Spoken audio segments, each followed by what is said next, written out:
Shalom, salam sejahtera di dalam kasih Tuhan kita Yesus Kristus. Pada perenungan kita kesempatan ini, kita akan sama-sama membaca firman Tuhan yang terdapat di dalam Mazmur 103 ayat yang ke-1 dan ayat yang kedua. Sekali lagi kita akan baca di dalam Mazmur 103 ayat 1 dan ayat yang kedua. Firman Tuhan berkata demikian. Dari Daud, pujilah Tuhan hai jiwaku, pujilah namanya yang kudus hai segenap batinku. Pujilah Tuhan hai jiwaku, dan janganlah lupakan segala kebaikannya. Saya akan memberikan tema menolak lupa. Seringkali sulit bagi kita melupakan pengalaman-pengalaman buruk yang terjadi dalam hidup ini ketika seseorang menyakiti kita, melukai hati kita, atau melakukan hal-hal yang tidak adil terhadap kita, membuat kita sulit untuk melupakannya. Karena yang namanya sudah kena di hati, sudah melukai hati, sudah membuat perasaan kita terluka, orang itu berlaku curang, kebanyakan orang itu sulit untuk melupakannya. Bisa dikatakan dia melupakan hanya dalam waktu sekejap saja, sebentar saja. Atau mungkin pada saat dia tidak bertemu dengan orang itu, sehingga dia melupakan. Tetapi kemudian ketika dia bertemu kembali dengan orang itu, dia bisa mengingat kembali peristiwa atau pengalaman buruk yang dia alami dari orang itu. Itulah manusia. Nah, sebaliknya, tentang kebaikan seseorang, tentang pertolongan seseorang, tentang hal-hal yang dilakukan orang lain terhadap kita yang sifatnya positif, kita sulit untuk mengingatnya. Kalau tadi sulit melupakan, ini malah sulit untuk mengingatnya. Ada banyak orang yang kita sudah melakukan perbuatan baik terhadap orang itu. Tetapi apa yang kita lakukan, justru orang itu sulit mengingatnya.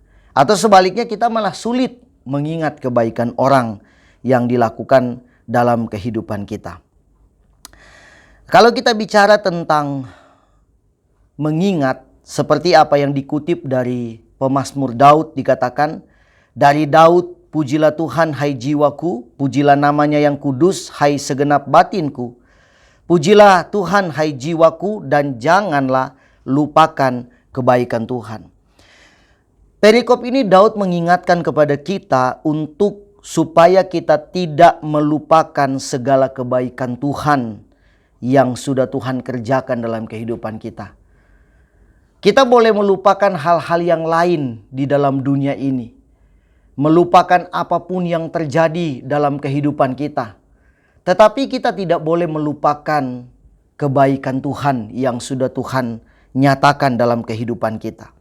Kalau kita hitung-hitung berapa banyak kali kita boleh mengalami kebaikan Tuhan di dalam kehidupan kita. Berapa banyak kali kita mengalami pertolongan Tuhan sampai pada fase ini, sampai pada detik ini kita berada di dalam pertolongan Tuhan. Tetapi pertanyaannya, berapa banyak di antara kita yang mengingat-ingat tentang kebaikan Tuhan yang Tuhan kerjakan? Atau justru mungkin bahkan kita tidak mengingat satu pun kebaikan Tuhan yang Tuhan lakukan dalam kehidupan kita. Yang lebih ironinya lagi adalah justru orang menganggap bahwa kemujuran dia, keberhasilan dia, apa yang dia dapatkan, hasil yang memuaskan, kesehatan dia dan sebagainya, justru dia menganggap itu adalah upaya yang dia lakukan sendiri tanpa campur tangan Tuhan. Nah, ini yang perlu kita kembali untuk mengingat dan sadar dalam kehidupan kita, bahwa apapun yang kita alami sampai hari ini, sampai pada fase ini, kita hidup sampai pada titik ini, even itu kita masih dianggap masih dalam situasi yang buruk mungkin ya dalam pandangan kita, atau kita sedang menanjak pada keberhasilan, atau kita sudah pada titik puncak kesuksesan dalam hidup kita. Semua itu adalah kebaikan Tuhan dalam kehidupan kita. Karena itu kita diajarkan untuk jangan lupakan Tuhan. atau temanya menolak lupa. Menolak lupa untuk tidak mengingat kebaikan Tuhan. Jangan. Kita harus terus mengingat apa yang sudah Tuhan kerjakan dalam kehidupan kita. Jangan melupakan.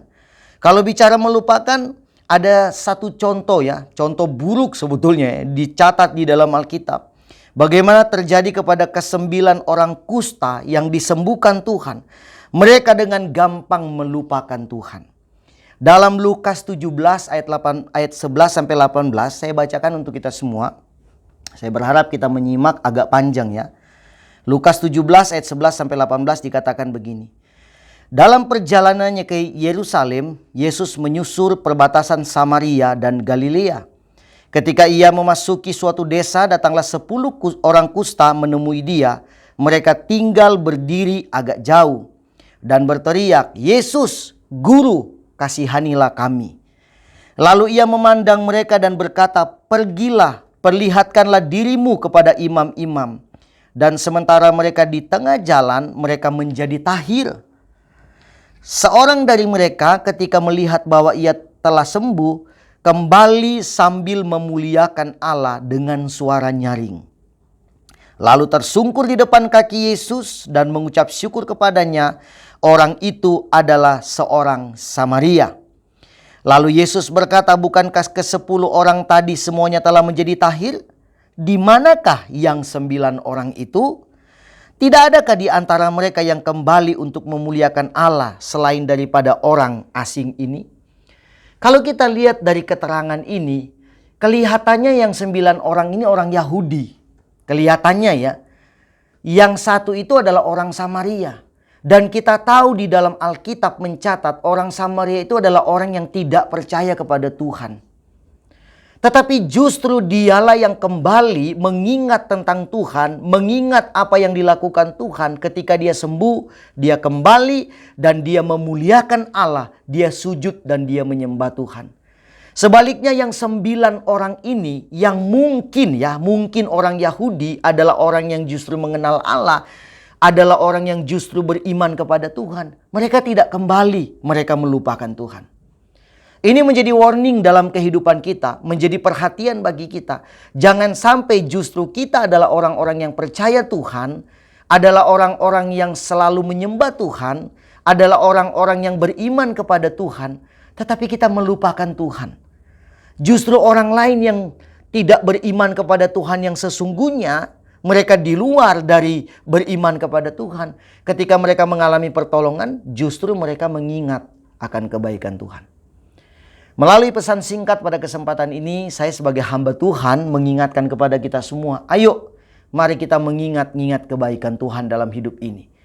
Selama kita dihajar oleh pandemi, kita semua tinggal di dalam kemurahan Tuhan. Salah satu cara untuk mengingat kebaikan Tuhan adalah apa? Beribadah kepada Tuhan. Karena itu gereja Keluarga Tabernakel Induk Bandung selalu menghimbau, mengingatkan, bahkan mengajak kepada jemaat Tuhan. Ayo, sudah waktunya kita ke rumah Tuhan, beribadah kepada Tuhan. Sebagai bentuk ucapan syukur kita, sebagai bentuk penyembahan kita, sebagai bentuk kita mengingat-ingat kebaikan Tuhan. Dan pengakuan kita kepada Tuhan, bahwasannya kita hidup hanya karena kemurahan Tuhan. Kiranya melalui pesan singkat ini, kita semua diberkati oleh Tuhan. Tuhan Yesus memberkati kita semua. Amin.